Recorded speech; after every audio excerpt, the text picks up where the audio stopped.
हमारी बगिया का एक बहुत खूबसूरत सा फूल, जितना खूबसूरत है उतना ही खूबसूरत है इसका नाम, कृष्ण कमल।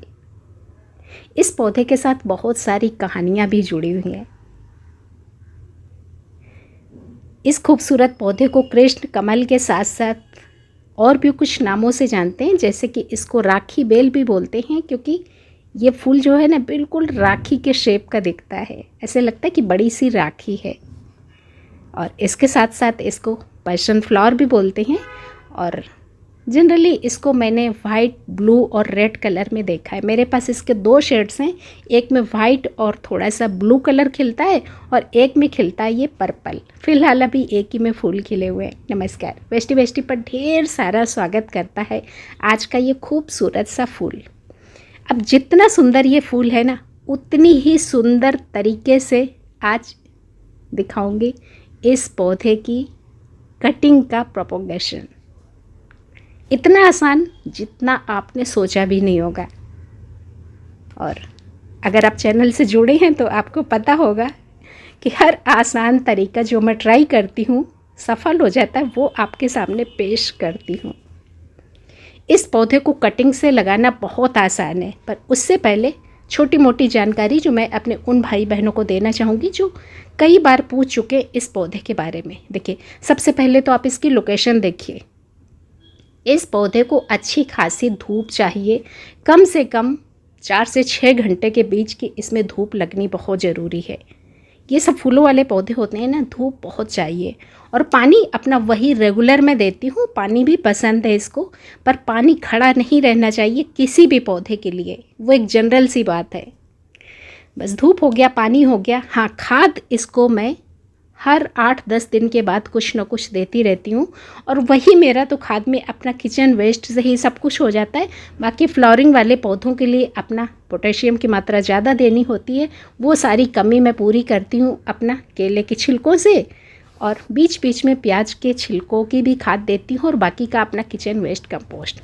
चलिए अब दिखाती हूँ इसका बहुत आसान सा प्रोपोगेशन। देखिए, ये पौधे की रूट यहाँ पर है ना, सिंगल डंडी यहाँ पर जा रही है, और इसी में थोड़ा सा लगभग 1 हाथ की दूरी पर यहाँ पर मैंने देखिए बांधी थी पोटली। अब ये पोटली हमें एक नया पौधा दे के जाएगी। अब चूँकि ये सब मैं एक्सपेरिमेंट कर रही थी, मन में लग रहा था पता नहीं उगेगी कि नहीं उगेगी, तो मैंने कोई वीडियो बनाया भी नहीं था। सोच रही थी अगर सफलतापूर्वक लग गया तो दोबारा से वीडियो बनाऊंगी, पर अब अगर दोबारा वीडियो बनाऊंगी तो उसको ग्रो होने में लगेगा टाइम। तो ये मैंने कैसे किया वो आपको दिखा देती हूँ, आपके लिए समझना हो जाएगा बहुत आसान। अब इसकी मैं गांठ खोलती हूँ। 3-4 दिन पहले मेरी नज़र गई, खोल के मैं देख भी चुकी थी कि रूट्स आ रही हैं। तो अब आपको दिखाने की बारी। ये लीजिए भाई, इसकी गांठ मैं खोल देती हूँ, और ये है क्या वो भी आप देख लीजिए। कपड़ा भी नहीं है भाई, अपना पुराना सा कैरी बैग है, बगल में जो पड़ा होता है सामान मैं वही इस्तेमाल कर लेती हूँ, सब कुछ आसानी से हो भी जाता है। और यहाँ पर देखिए रूट्स आप देख रहे हैं। यही 3-4 दिन पहले जब मैंने रूट्स देखी तो मुझे लगा अरे ये तो सफलतापूर्वक रूट्स आ गई। अब आपको भी दिखाती हूँ। इस कैरी बैग के नीचे एक लगा है पॉलीथिन। पॉलीथिन लगाना इसलिए ज़रूरी है क्योंकि वो जो कैरी बैग का टुकड़ा था वो पानी हमारा होल्ड नहीं करेगा, नमी नहीं रहेगी तो यहाँ पर रूट्स नहीं आएंगी, है ना। आप सिर्फ पॉलीथिन भी बांध सकते हैं, उससे भी काम हो जाएगा। बस मैंने किया क्या था वो आपको थोड़ा सा और दिखाती हूँ। यहाँ पर जब मैंने ये बांधा था ना, तो हल्का सा नाखून से ही खुरच दिया था, हल्का हल्का सा, बस ऊपर की एक लेयर निकली थी, नाखून से ही खुरचा, और बस यहाँ पर मैंने अपनी ये बांधी थी पोटली। अब पोटली में मैंने क्या क्या डाला था वो भी आपको दिखा देती हूँ कि पोटली में आखिरकार मैंने क्या डाला। ये देखिए, सिर्फ और सिर्फ कोकोपीट, कोई मिट्टी नहीं, कोई खाद नहीं, सिर्फ मैंने कोकोपीट लिया था। थोड़ा सा 1 चुटकी इसमें हल्दी डाली थी, और थोड़ा सा डाला था एलोवेरा का जेल। सिर्फ 3 चीज़ें, और बस यही यहाँ पर नाखून से खुरच के मैंने इस डंठल में यहाँ पर बांध दी थी पोटली। ऊपर से अपना कैरी बैग लगा दिया। जब इस पौधे में पानी देती थी तो उसमें भी पानी जाता था, तो कोकोपीट में नमी बनी रही और यहाँ पर निकल आए रूट्स। तो है ना, बहुत आसान सा प्रोपोगेशन।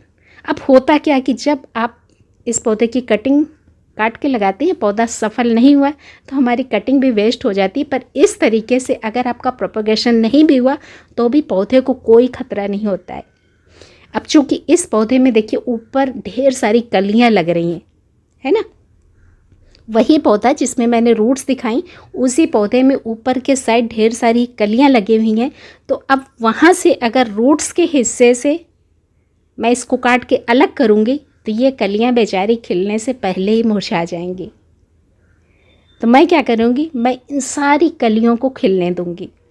मैं काटूँगी भी नहीं, पर दूसरा पौधा ज़रूर तैयार करूँगी, वो भी आपको दिखाती हूँ। पर फिलहाल यहाँ पर एक भी जगह नहीं है जहाँ पर मैं कैमरे को सेट कर सकूँ। सब कुछ एक हाथ से कर रही हूँ, तो उसको लगाने के लिए मुझे दोनों हाथों की ज़रूरत पड़ेगी। तो बस आपको ये दिखाने की कोशिश कर रही हूँ कि देखिए यहाँ पर इसी पौधे में ऊपर के साइड खूब सारे फूल खिल रहे हैं, खूब सारी कलियाँ बनी हुई हैं। तो जहाँ से रूट्स आई हैं वहाँ से मैं नहीं काटूँगी।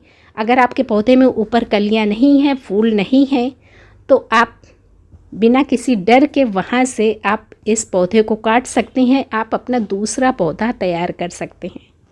मैंने क्या किया, अब यहाँ पर देखिए दोनों हाथ से काम करने के बाद मैं दिखा रही हूँ। यहाँ पर वही रूट्स को देखिए, ये जो मदर प्लांट हो गया, इसी के बगल में वही रूट्स वाली जो डंठल थी वो यहाँ पर मैंने दबा दी। बहुत नीचे तक जा भी नहीं रही थी, चूँकि ऊपर से पौधा खींचा नहीं जा सकता, ऊपर से उलझा हुआ है। तो बस उन्हीं रूट्स के ऊपर मैंने थोड़ी सी मिट्टी डाल दी और अब ये पौधा यहीं पर पनप जाएगा। यानी पौधा वही है, उसी डंठल में जो रूट्स आई, इन रूट्स को मैंने यहाँ पर मिट्टी में दबा दिया। ऊपर से थोड़ा सा देखिए टूटे गमले का टुकड़ा रख दिया था, क्योंकि बहुत नीचे तक जा ही नहीं रहा था, ये डंठल ऊपर से खिंच नहीं रहा था, है ना। तो बस रूट्स दबी रहे, इसलिए थोड़ा सा टूटे गमले का टुकड़ा रखा। और अब ये अच्छे से चल रहा है, क्योंकि ये लगाने के 3-4 दिन बाद भी पौधे पे कोई असर नहीं हुआ। कलियां बढ़ भी रही हैं, फूल खिल भी रहे हैं। इसका मतलब पौधा सही सलामत है। तो था ना, बिना काटा पीटी के, बिना किसी एफर्ट्स के और बिना कोई खतरा मोल लिए 1000% सफल तरीका अपने इस खूबसूरत से पौधे को कटिंग से तैयार करने का। इसी तरीके से आप बाकी के पौधे भी बिना कटिंग किए तैयार कर सकते हैं। और इसी प्रोसेस को बोलते हैं एयर लेयरिंग। सिर्फ इसमें नहीं, आप किसी भी पौधे में ये प्रोसेस आजमा सकते हैं, आपका गुड़हल हो या हो गुलाब। मैंने फ़िलहाल इसमें ट्राई किया और बड़े ऐसे ही बस टेम्परेरी अंदाज में वो भी सब सफल हो गया। तो अब आपको सफल बनाने की बारी आती है, तो करिएगा, सभी अपनों को शेयर भी करिएगा। इस तरह के महंगे महंगे पौधे जब हम इतनी आसानी से ग्रो कर लेते हैं बिना किसी काटा पेटी के, तो वो खुशी बहुत बड़ी होती है। तो और भी ढेर सारी टिप्स को, ट्रिक्स को या फिर जानकारी चाहने के लिए चैनल का हिस्सा बनिए, घंटी बजाइए, ऑल का बटन दबाइए, जिससे कि सारे नोटिफिकेशंस आप तक पहुंच सकें। और इंतज़ार करिए किसी अगले वीडियो का। धन्यवाद।